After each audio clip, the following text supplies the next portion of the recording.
Aurten, urtero bezala, hemen Takonerako parke zoragarri honetan, oinez txokoa izango duzue zuen zai, egun beroetan aterpe klimatikoa eskaintzen digun txoko zoragarria.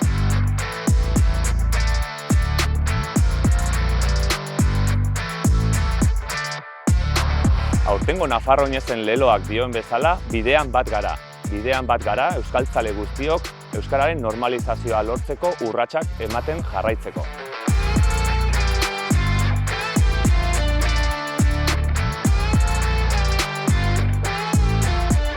Aurtengo Nafarro oinez antolatzeko ardura, Dianako Erentzun eta Zizurko San Fermin ikastolei dagokie, baina oinez txokoa gainontzeko ikastola guztien artean sortzen dugu eta antolatzen dugu.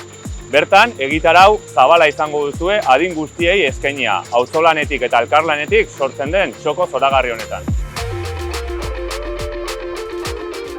Beraz, ez izan zalantzarik, etor zaitezte euskararen arnasgune honetara, San Ferminetako festa giroaz gozatzera.